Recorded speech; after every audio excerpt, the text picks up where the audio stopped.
suite aux actes de vandalisme.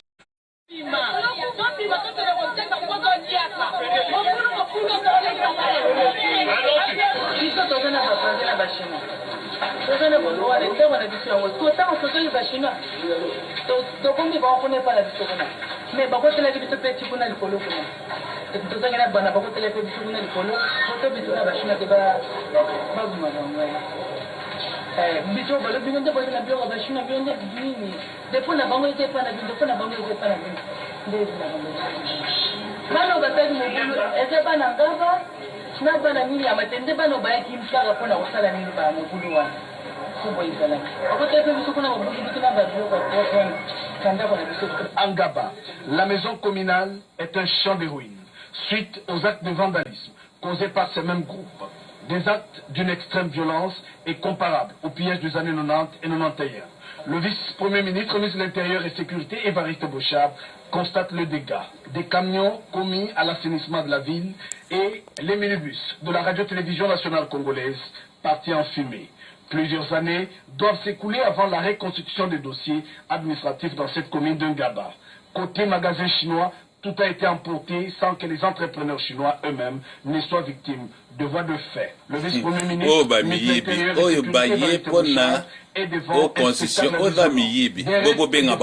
appartenant au privé sont partis en fumée et jonchent l'avenue de l'université.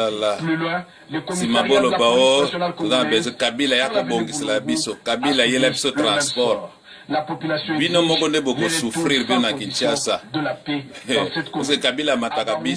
Dernière étape de sa longue tournée bravant le soleil de plomb, Évariste Bochab est allé encourager 50 sujets chinois qui ont trouvé refuge après des actes de barbarie et pillage de leurs magasins. Nous voulons vous rassurer au nom du gouvernement qu'il n'y a aucun problème.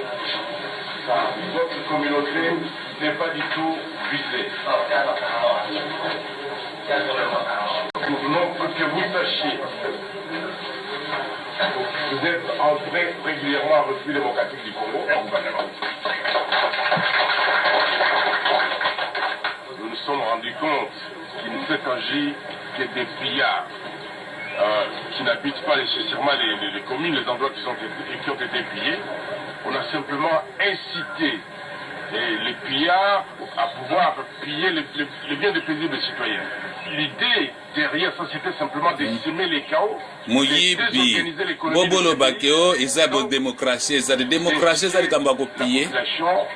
À pouvoir troubler gravement l'ordre public, simplement en cassant le bien. Nous demandons à la population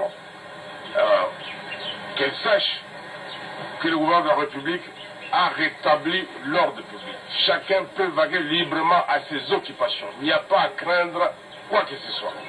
Cette visite a permis au vice-premier ministre, ministre de l'Intérieur et Sécurité, Évariste Bochab, de se faire une idée avant d'inviter la population congolaise à la reprise de leurs activités. Tout ça, tout pour la quota, là, dès que la BBC, biloko la basi, il y a concitoyen la biso, biloko, il y a bateau ba debouyaka.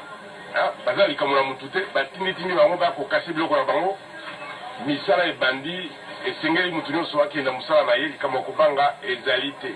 Kasi baye bakangaki bango po bakoyi ba biloko ya bato. Justice ne kosala musala na yango. Bobanga ta mokete, boya na misala, bosa makabula bino ne bolingi, gouvernement aza ko assurer sécurité ya bino.